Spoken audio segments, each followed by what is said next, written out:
అటు నిజామాబాద్ జిల్లాలో కూడా నిత్యావసర ధరలపై మరింత సమాచారాన్ని మా ప్రతినిధి శ్రీపతి అందిస్తారు. కూరగాయల ధరలు చుక్కలు నడుతున్నాయి. సగటు మానవుడు కూరగాయలు కూడా కొని తినలేని పరిస్థితి నెలకొంది. నిజామాబాద్ మార్కెట్ లో చూసుకుంటే గనక ఒక్కో కూరగాయ 60 రూపాయల కిలో పలుకుతుంది.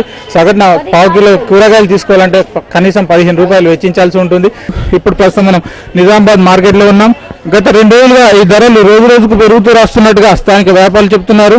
ఈ కూరగాయల ధరలు ఒక్కొక్క దాని ధర ఎంత ధర పలుకుతుంది, ఇవి ఎన్ని రోజులు ఈ ధరలు ఉన్నాయి? గత వారం 15 రోజుల నుంచి ఖచ్చితంగా 60 రూపాయలు ఖచ్చితంగా నడుస్తున్నాయి. ఉన్నంత స్థాయిలోనే కూరగాయలు వర్ష ప్రభావం వల్ల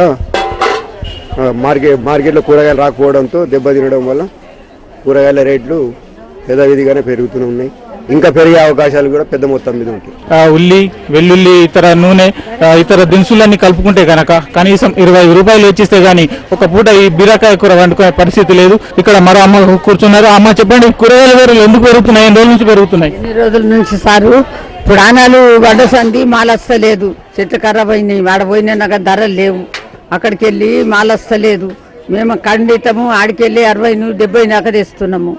ఇక ఒక 2 అటో ఇటు అమ్ముతున్నాము. ఇటు అగ్గి గుర్తున్నది మాలు గంజిలకు పోతే గోతెనక వైర్లు అయినాకే దొరకది. ఒక గంటలే మాల అయిపోతుంది. పెరుగుతున్నాయి. నష్టం ఉన్నది, ఏం లాభం ఉన్నది సార్? ఆడ ఏమంటే చేసుకున్న వాళ్ళకు 100కి 10 తీసుకుంటారు. వాళ్ళకు లాభం, మాకు అమ్మిన దోసరా కైకిలు సుగలేదు.